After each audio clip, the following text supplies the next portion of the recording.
Hello and welcome to Physical Therapy, a movie podcast inspired by the world of physical media and beyond. My name is Kurt. My name is Sam. On today's episode, we are talking Stuart Gordon's 1985 comedy horror classic Re-Animator. This came out on a big old box set from Second Sight, our friends in the UK, Second Sight. Incredible 4K. There's many versions of this movie available out there. I did not watch the 4K, in fact. I had a Arrow Video Blu-ray big box. It's actually the number 100 spine number from Arrow US. That's been out for a long time then, yeah? Yeah, very long time. I assume out of print at this point? Very much so. Spoiler alert, Sam, I like your artwork better than mine, but the Second Sight is incredible. We'll get there. First, recommendation corner, Sam? Are you prepared? Do you have anything to share with the people? No, I haven't been watching much, unfortunately. Something that was recommended to me, which I'm going to go see tomorrow, is a movie called Cold Storage with Joe Carey from Stranger Things.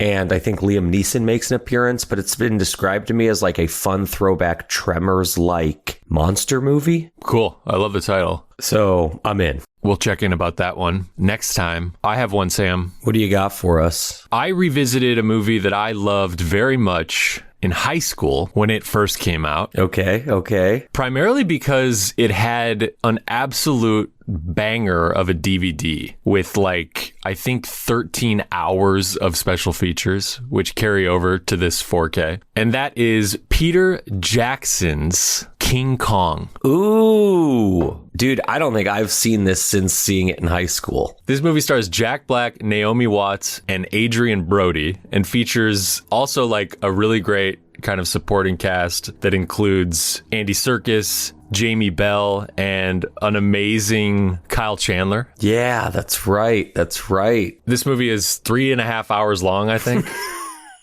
I think that's one of the issues with it.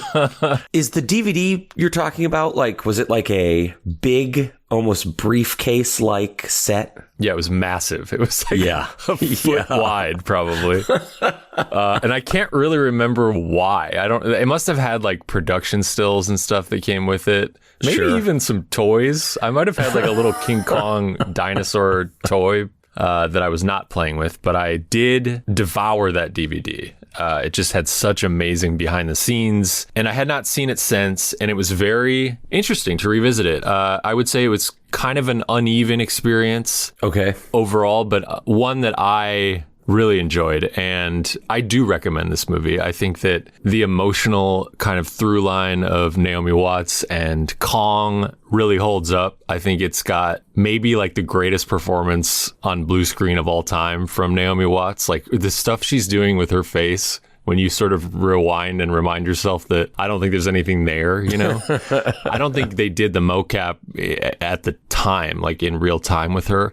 I have not revisited these special features, but I'm pretty sure, it was done separately. And Andy Serkis is both in the movie and does the mocap, right? Yeah, he does the mocap for Kong, which is incredible. And I would say the CGI is definitely dated at this point. I mean, it's 21 years old. Sure. But Kong's CGI, his face and things like that are very good. They're very convincing. They don't really pull you out as much as dinosaurs and stuff like that don't really look quite as good anymore. Is the fight with the T-Rex still awesome? Dude, it rocks. It's so gnarly. He grabs their jaws and spreads their mouths open too wide in order to kill two of them, and he bites out one of their tongues and spits it. Fucking rocks. Hell yeah. And dude, the Empire State Building scene at the end is so good. If you can kind of turn off your CGI critical eye a little bit for the planes and things like that, it has a wash to it, a very kind of CGI looking sheen, but yeah, it is so well staged. It's so emotional. I highly recommend it. I think it is a weird sort of melodramatic tone overall. I think it's kind of attempting to be a throwback to that time period, that type of film. Sure. And I'd say some of that works, some of it doesn't work so well tonally, but It's definitely worth rewatching, and I think as a very solid movie. Is this just a studio 4K? It is just a studio 4K. I don't even have like a slip sleeve on it or anything, but it does have all those special features on it. Yeah, that's cool. Yeah, I mean, as I said earlier, I haven't seen this movie since theaters. Wow. You know? Yeah, I just was like mystified by it when it came out. I was like really getting into like making shorts, and I had like a green screen cloth that I was like starting to use. Okay.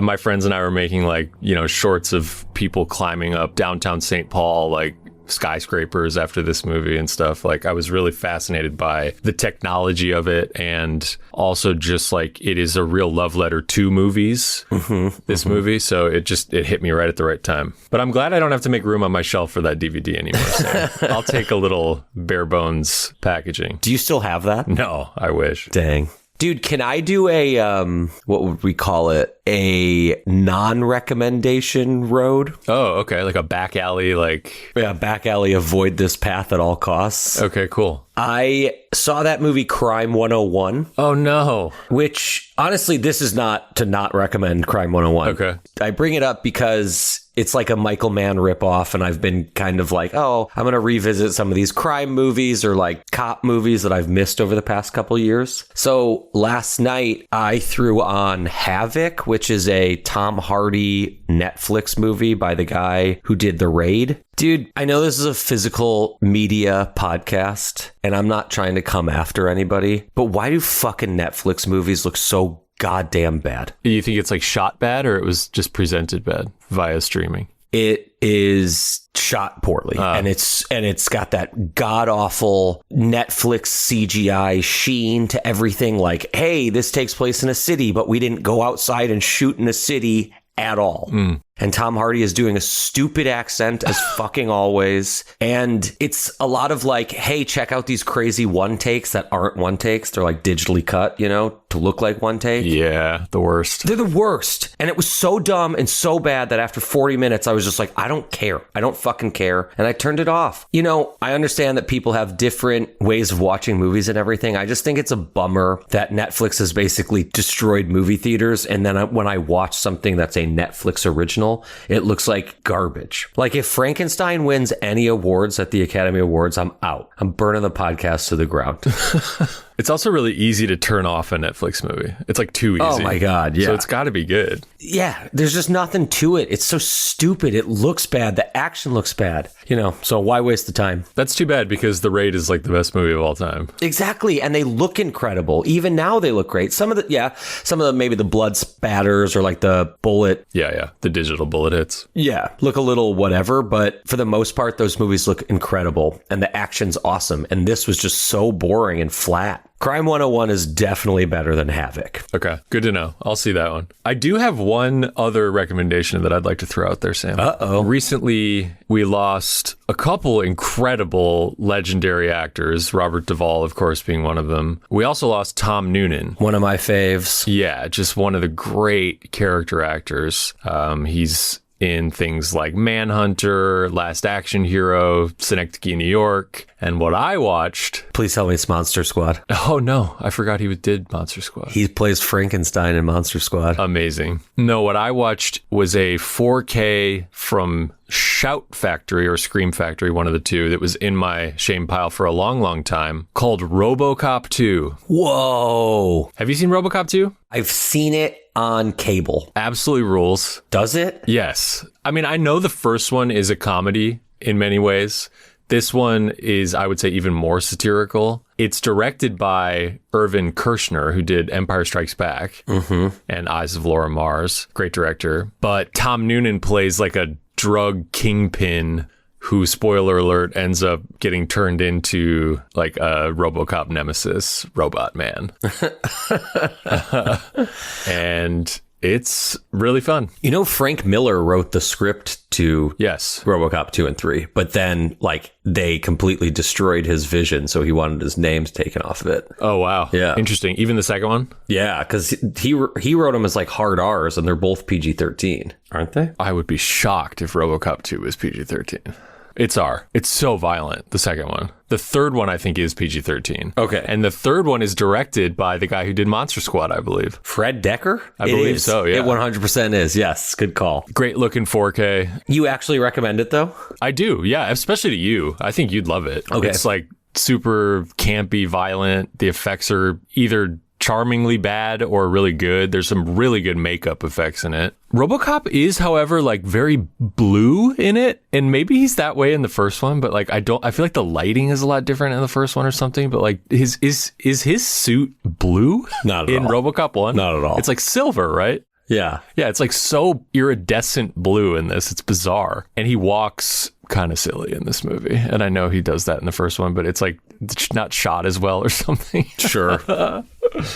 But great movie. That rules. Just a quick on Tom Noonan. If you've never seen Ty West's House of the Devil, oh yeah, Tom Noonan is incredibly creepy and good in that movie. Highly recommend. Yeah, he was just one of a kind. It's like impossible to, I tried to spit off like the ones that came to mind first, but yeah, I forgot about House of the Devil. I forgot about that he was in Monster Squad. He's just great. Some announcements, Sam? Should we talk some announcements? Sure. We got some Criterions. I think those are new from when last we spoke, correct? I believe so. Lawrence Kasdan's Body Heat is coming out on 4K Criterion with William Hurt and Kathleen Turner. Have you seen this, Sam? Yes, I watched it. I had tickets to see it at the Hollywood and it fell through, so I ended up watching it at home maybe 2 years ago. During the summer, it felt perfect. Yeah, it takes place in a very humid Florida and is like a neo-noir erotic thriller that is so good. Just like drips with sexual tension, and the two of them are fucking awesome in it. It's just amazing. It'll be a fantastic 4K. Stray Dog is coming from Akira Kurosawa on Criterion. This was a DVD only Criterion. I've seen this movie on the big screen here in LA.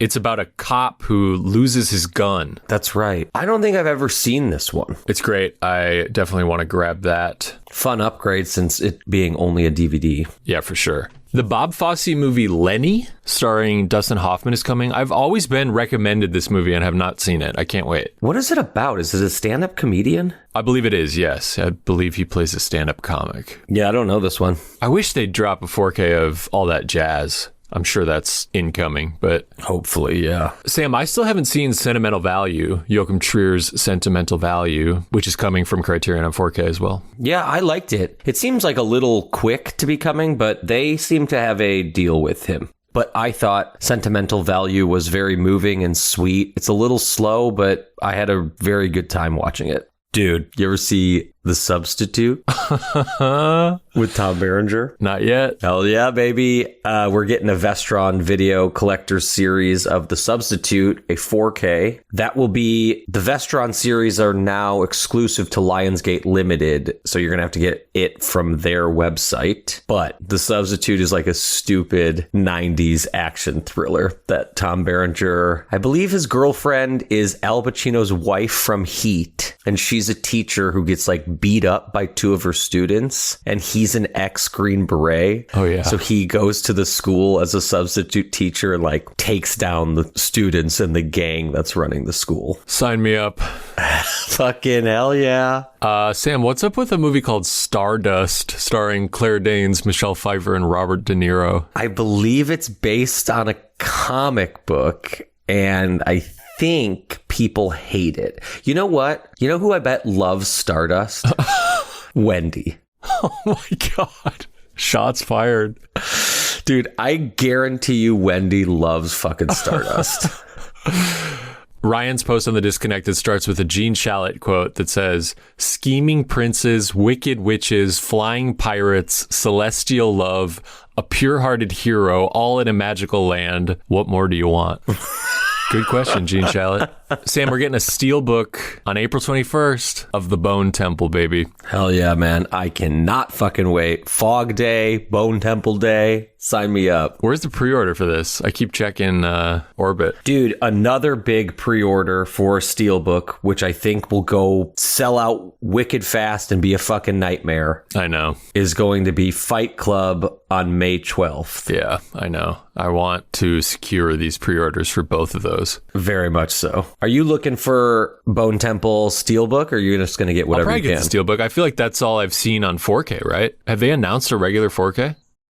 I don't know yet, I guess. I feel like I've only seen artwork for a Blu-ray and a Steelbook. My issue is that I have 28 days later and 28 weeks later on Blu-ray without slip sleeves. And then I have 28 years later on 4K without a slip sleeve. I don't know if I can get another version that's not just a plastic case. Wow. Brutal, dude. I can't believe you didn't get a slip on your 28 years. Dude, I was so mad. I searched the store high and low, and then somebody on the internet posted a week later that they had bought it off Amazon and it had a slip, and I just I could not. You went first, and then I took that wisdom and went to eBay for mine. Fucking brutal, man. Also, dude, April 28th, 4K, Moneyball. Yeah, you put it out there, man. You made this happen. Can't wait. New slip artwork. Sign me up. I'm stoked. Another pre-order I'm waiting on. Give me Moneyball, Fight Club, and Bone Temple all in one order. Anything to confess, Sam? Do you buy movies anymore? I don't. Yeah, I don't either, actually. I don't know. I don't know what happened. I guess not having any of my things has just broken this is the therapy I needed all along, is just getting fleas. It's like a biblical locust infestation or something. Truly, whichever one of you listeners sent me fleas, I'm so happy. No, I did a small Kino order during their Barnes & Noble sale, which finally showed up. Ooh. So yesterday I got in the mail everything with a slip sleeve. Thank you very much. Rampage from William Friedkin. Babe and Babe Pig in the City. Wow. Mouse Hunt. Just in time. Abbott and Costello Meet Frankenstein. Uh-huh. And then, let me ask you a question. What's up with the Charles Bronson movie, The Mechanic? I figured you would know the answer to that. Dang. Well, I'm about to fucking find out. I'll tell you that much. Is that a 4K? Yes. Damn. Brand new. I know they remade it with Jason Statham years ago. Yeah. I'm sure the Charles Bronson one is kind of gritty and cool, so I'm excited to check that out. What's also included in this order, but has not yet shipped, is the 4K of Mimic, the Guillermo del Toro movie, which I really want to do on the show. Damn. That was on sale? Mm-hmm. Is it still going? I don't know. Oh, no. So I guess everybody out there should be ready for a Babe and Babe Pig in the City episode. Dude, I'm ready to go. Sign me right up for that. You know, for the first time in my life, I'm very much appreciating the dual packaging of 4Ks coming with Blu-rays, or however you want to cut it. But it has been very helpful being able to buy these 4Ks and watch the Blu-ray version of it, because I currently don't have my 4K player. Looks like that sale is over at Barnes & Noble, Sam, and now I want to stick my head in a fucking blender. Oh, no. Was it $30, that one? I think it was 25, because isn't that one... It's 60 retail. Oh, well, then maybe it was 30. God damn. Did you also pre-order the Phantom? No, I have a whole list of Kinos I'm trying to secure, man. We got the Phantom. We got Throw Mama from the Train. Great Outdoors is coming this year. Kino's going to have a banger year. God, I love Kino. What's up with Remo Williams? Dude, it's... Okay. I've watched 25 minutes of it on Tubi at work, and at one point I said, fuck, I'm just going to wait for this to come out in 4K and buy it, because it looked awesome. Damn, we got to get Remo Williams going. It's your boy from Tremors. What's his name? Who's not Kevin Bacon. Oh, from Me, Fred Myself, Willard. and Irene? Yeah. Or Fred Ward. No, Fred Ward, yeah. Dude. Fuck yeah. Okay, Sam, 1985, Re-Animator. Who? Had you seen this? I had a DVD of this, I want to say in high school. Like that neon green case? Yes. Yeah. The double disc. Mm-hmm. It had two flaps you could open. Yeah, it was like the Criterion of The Rock. Yep. But neon green. Remember those cases? They were great. Those are good cases, man. I don't think that I was quite ready for this movie in high school. And you want to know what's really funny? The reason I got it is so mainstream and lame. I was obsessed with, I mean, talk about King Kong. I was obsessed with American Beauty when I was in high school. Just, God, I would say American Beauty is like the movie that made me want to get into like making movies. Like that, I was obsessed with it. Is it because of the plastic bag scene? Touche. But there's a scene in it where Kevin Spacey's character is getting high with like a waiter who's played by Wes Bentley, and they're like stoned and talking about Re-Animator. Wes Bentley, or I forget who asks, but one of them's like, what's the name of the movie where like the severed head goes down on that chick? And they're like, Re-Animator. And I was like, what the fuck is Re-Animator? And then I saw this DVD cover one time at Half Price Books, this lime green DVD, and bought it. Dang, you grew up with a Half Price Books? In walking distance, baby. Whoa, Yeah. that's game changer. It was awesome. And I think it was just a little gnarly for me at the time. Sure. I was not really watching like any kind of culty exploitation stuff like growing up. And I this was like, whoa. Dude, I'll be honest. Due to timing and work, I had to watch this movie in the morning. I started at like 8 a.m. one day. Wow. It was a little fucking gnarly for me in the morning at, 38 years old. It's intense. It's also really funny. It's hilarious. It is based on a H.P. Lovecraft novella or sort of series of shorts for a magazine, I believe, called Herbert West Re-Animator. Yeah. From the 20s. Insane. And is about a young medical student played by Jeffrey Combs, just knocking it out of the park. Unbelievable. Who's like he's just come back from like Germany or something, Switzerland, where he was working with a doctor, a very famous doctor there, who dies, right? In the first scene. They're trying to conquer death. They're trying to extend the brain life after the body dies. And it's like common knowledge that the brain lasts for like, 6 to 8 minutes or something, but these guys think it's longer. And the first scene you see is in Switzerland, and these like people are rushing through the hallway with cops of a university, and they break the door down to a small little lab room where, is his name Herbert West? Mm-hmm. Where Herbert West, the student, is about to inject this like dying man or he appears to be dying, with a vial of green liquid, like in a syringe, like neon bright lime green liquid. Yeah, we're talking like antifreeze green. Yeah, like break a glow stick open. Which is apparently what they did to you for the effect. Yeah. That's cool. It's like glow stick shit. Let me tell you, in 4K HDR, that shit is like in 3D. It's so colorful. But his professor is on the ground, and he's got like almost like blue makeup on his face because he's so dead, and his eyes are like bulging out, bleeding. Like, I think they pop. They're like, yeah, they explode. It's so graphic. It's so gross. He's a zombie essentially, and his eyes, they pop and explode, and like they cut to this woman who's like another professor just getting sprayed in the face with his eyes, blood.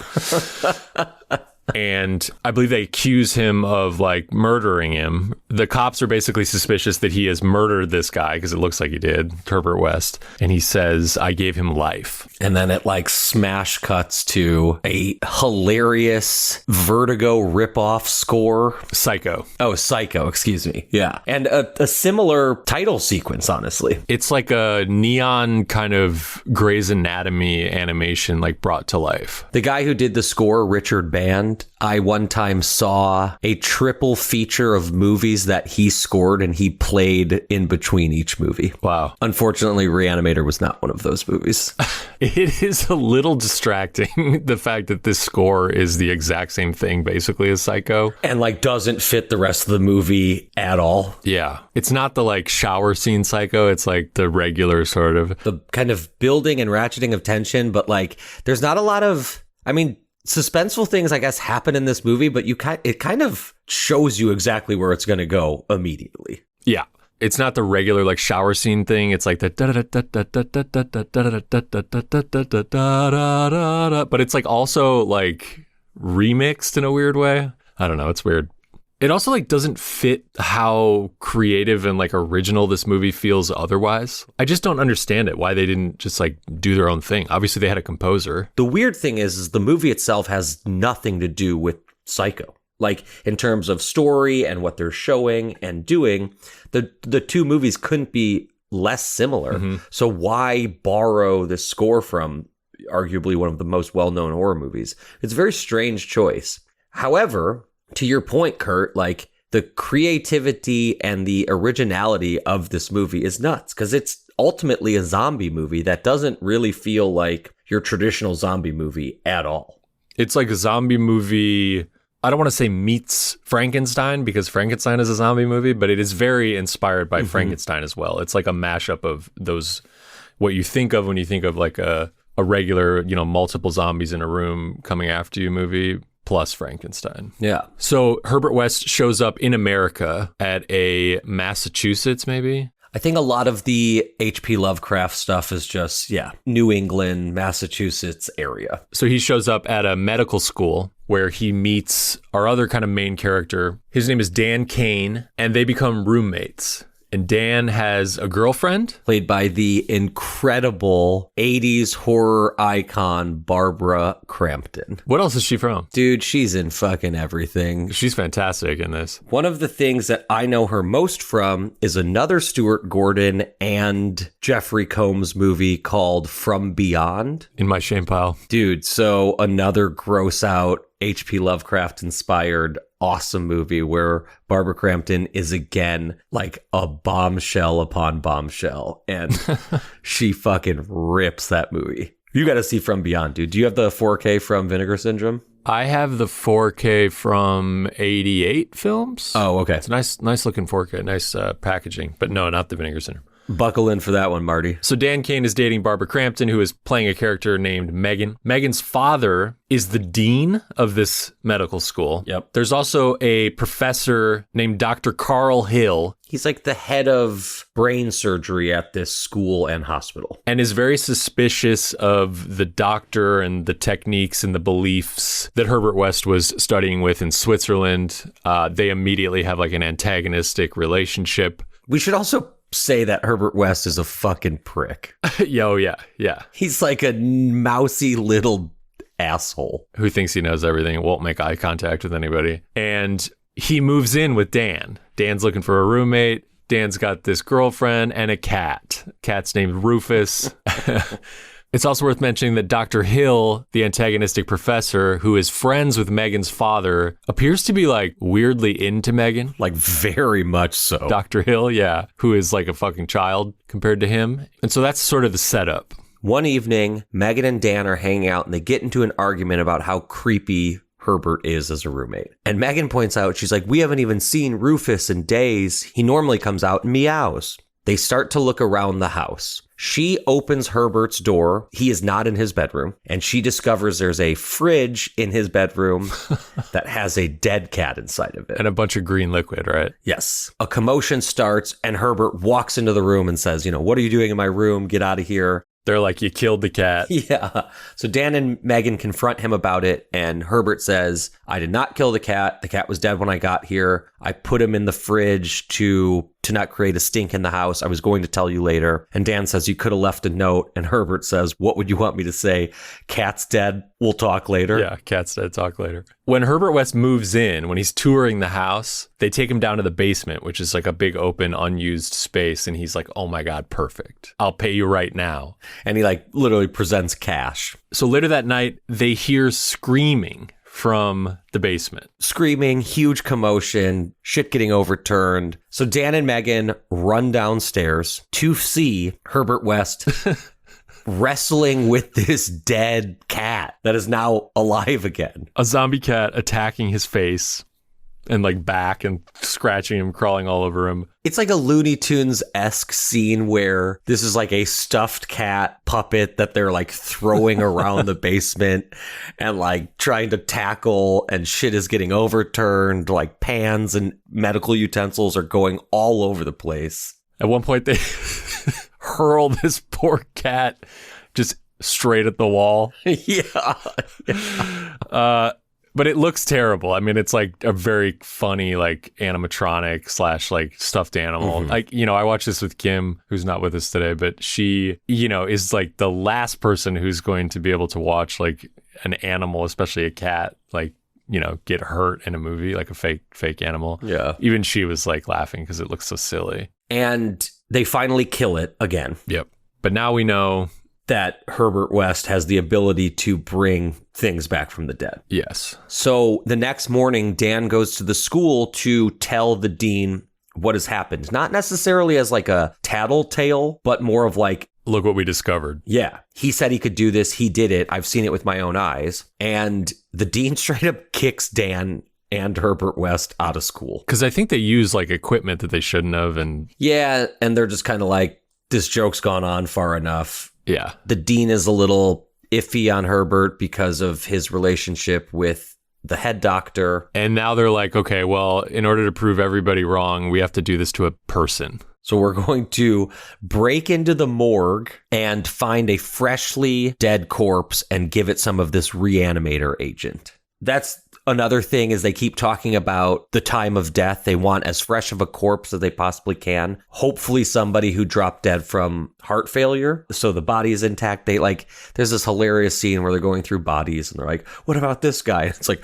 shotgun blast to the head. Not going to be any good. So they settle on Samson from the Bone Temple, this huge muscular dude who they don't know why he died, but he's dead. He's got no like physical damage to him. They reanimate him. Yeah, they shoot him up with some of this Re-Animator. Nothing happens, so they do like a higher dosage, and then all of a sudden this dude's eyes like shoot open, and he just starts raging, throwing Herbert West and Dan across the room, picking up other bodies, throwing those, knocking things over. It gets insane. At the same time, the dean has found out that Dan and Herbert are down in the morgue, so he is going downstairs to confront them and like physically remove them from the school. When the dean gets to the door of the morgue, he like starts pounding on it, and Dan is trying to open the door. It's been locked from the inside. And Samson pushes Dan out of the way and hits the back of the door so hard that it comes off of its hinges and crushes the dean, who's on the opposite side of it. Straight up Looney Tunes. And when the dean is under the door, Samson jumps on the door like 52 times. So the dean is now pretty much dead. Herbert finally subdues Samson by using a bone saw to cut through his back, out of his chest, destroying his heart. It's so good. It's like this effect where you're just seeing the front of him being like, oh, with his shirt off, and then a fucking bone saw just pops through his chest. So gnarly, so bloody. Apparently they used like 40 gallons of fake blood on this movie. Wow. Which is nutty. It's cool because like Stuart Gordon was like a co-runner of a Chicago theater company. So a lot of these people came from that. I believe that Jeffrey Combs was in this theater company with him, and that was like his experience before making this film, his first film. That's so great. And I believe they originally were developing this to be a stage play and then to be a TV pilot. Oh. And then eventually a film. That's great. I mean, if it's a serialized story, like if they were, issues in magazines. Right. Episodic right there for you. But so Herbert West, in all his, glorious wisdom, says the dean is a freshly dead body. We got to shoot him up with reagent. Hey, can we borrow your girlfriend's dead dad? And he comes back to life, but he's not necessarily a zombie, and he's not necessarily human. He's more of a brain dead. They think he's gone crazy. Yeah, everyone else who ends up discovering him, they don't know he's dead. They think he's just lost his mind. So Bruce Abbott, the head doctor, takes the dean, puts him in a padded cell, and starts running his own experiments on him. And that's when he discovers he is actually dead. Yeah. So he goes to confront Herbert West in the basement of Dan's house, which doesn't go well for old head doc. He ends up getting his head removed from his shoulders with a shovel. After he accuses Herbert West of stealing his work. And so then the head doctor says, I'm going to steal your work. You can work under me now. Herbert West is having none of this.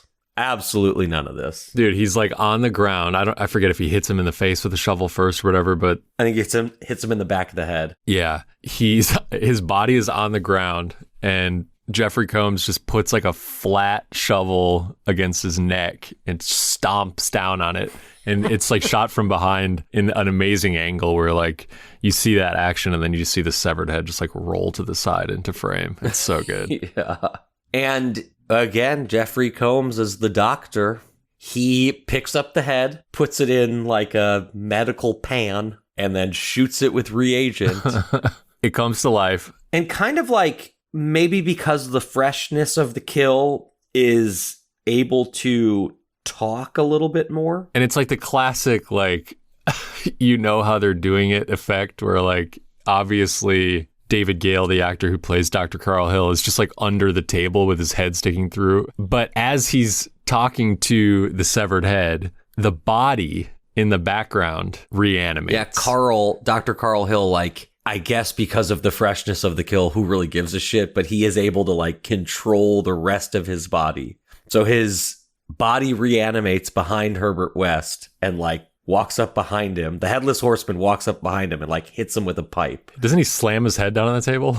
Oh, does he? I think he, yeah. Joker pencil tricks him.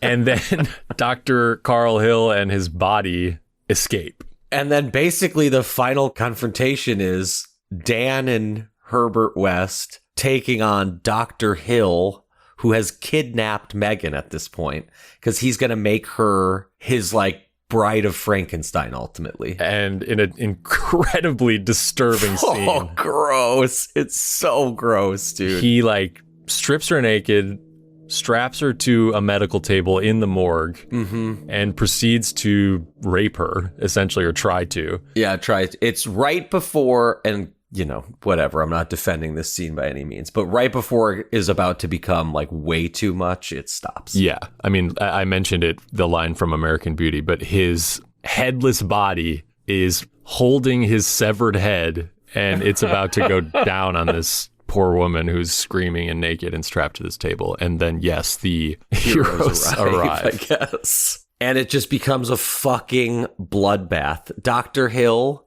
has given the reagent to like 7 to 10 other bodies in the morgue who all awake when he basically says, arise. His army of zombies. And it's hilarious because it's also like just a room full of naked dead body, like naked people in dead body makeup, like throwing stretchers at other people. So during this huge zombie brawl, a bunch of chemicals get spilled and the room starts to catch fire and it's filling with smoke as Herbert West has like 5 syringes full of the reagent and he stabs it into Dr. Carl Hill's body, pumping him full of this like neon green goo until his chest burst open and like his intestines shoot out and start strangling Herbert. Did I read that these were like cow intestines? Oh, God. I mean, I'm sure, dude. A lot of that, you know, like on Day of the Dead, when you see a lot of those intestines and internal organs, it's all like shit they get from a butcher shop. Oh, my God. Yeah, it's pretty fucking gross. But I would take that over CGI any day of the week. As he's being strangled by cow intestines, Herbert West is like, save my work to Dan. And so Dan and Megan are escaping.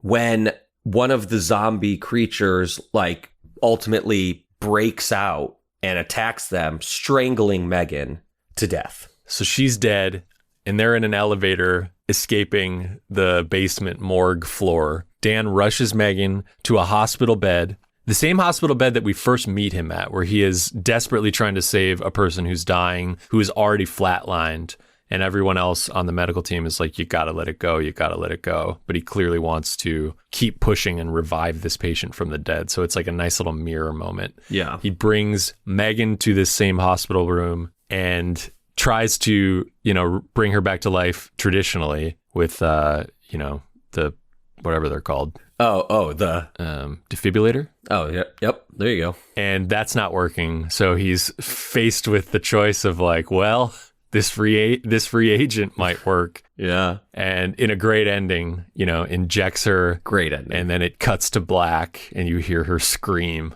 coming back to life. And that's it. And so this ending, Sam, is obviously leading to the potential of a sequel, of which there are two. One of them, Bride of Re-Animator, which I assume is about Megan coming back to life. I've honestly only seen it once, and I was not totally sober when I saw it, and I don't remember a goddamn thing about it. Okay. It's coming out, though, on 4K, right? They just announced it. Yeah, from a company that I don't really know, honestly. Ignite Films? Do you know anything about this label? I don't. It's a very, very deluxe box set, it looks like, which includes what appears to be an iPhone stand made out of fingers and an eyeball.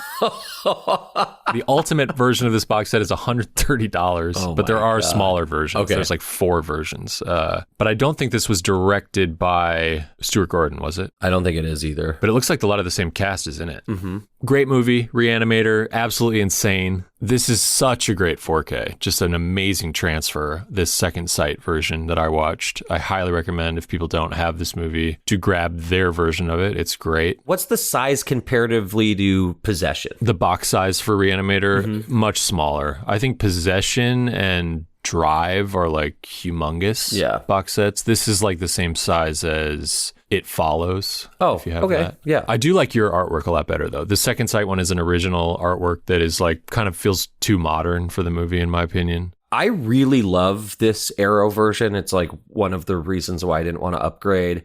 I think the artwork and the box is great on this big box. However, Arrow US, when they first started doing the bigger boxes, like didn't have the box fully dialed in. So I have like the first couple big boxes I have from Arrow US are all different sizes and heights, which is slightly annoying. And this is one of the ones that I have like 2 that are this size, and I have like 5 that are a different size. It's very strange.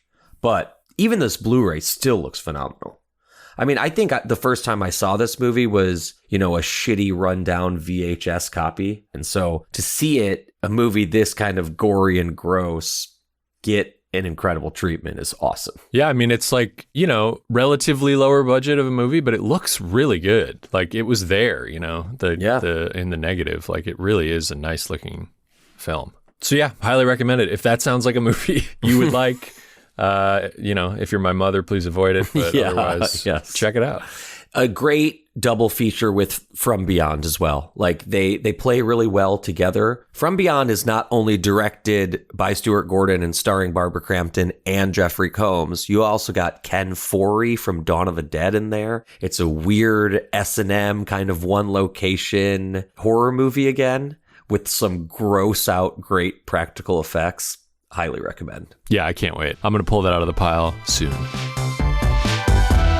Okay, before we go, it's time to put wishes out into the physical media universe for titles on formats that do not yet exist. I wish for an Arrow Video big box of 1995's Castle Freak. I wish for Kino Lorber to finally put out the 4K of The River Wild. Dude, River Wild, fucking hell yeah. I would buy it in a heartbeat. Dude, they announced, well, it was a rumor, I suppose, but there was a rumor that it was coming from Kino, I think. But it's been like a year at least since that was being talked about. This is a Curtis Hanson action-adventure movie from the mid-90s starring Meryl Streep and Kevin Bacon. John C. Reilly. That little punk bitch from Jurassic Park. David Strathairn's in this. Benjamin Bratt, but it's like an adventure movie down Whitewater Rapids where a family is basically hijacked by a bunch of bank robbers on the run. So good. And force them to get them down the rapids safely. I wished for a Stuart Gordon movie from 1995 called Castle Freak, also starring Barbara Crampton and Jeffrey Combs. My buddy Dagan made me watch this movie one time because his band, his like pop punk band from the early 2000s, wrote a song about this movie that was so awesome that he's like, dude, we gotta watch Castle Freak. So we watched it, and it's about like a family from America led by Jeffrey Combs, his wife, Barbara Crampton, get this like letter that they have a castle in Italy, like in their name. Mm-hmm. So they take their family and travel to this castle to see what the deal is. Kind of like Mouse Hunt. Yeah. Yeah, pretty much. But instead of a mouse, it's a castle freak. It's just like an inbred weird thing that lives in this castle that just starts killing people. Whoa. Fucking rules. There's some Blu-rays of it. I think 101 Films just put out a newer Blu-ray, but no 4K. But just a movie I would love to revisit, so maybe I will pick up one of those Blu-rays. Yeah, sounds amazing. Okay, that is it for another episode of Physical Therapy, a movie podcast. We thank you so much for listening. A thank you to Kimberly for producing from afar, to Patrick Laban for our music. If you are enjoying the podcast, please give us a follow on Instagram at PTMoviePod. And please, if you have the time, leave us a review wherever you are listening to this podcast. That greatly helps us. We will see you next week.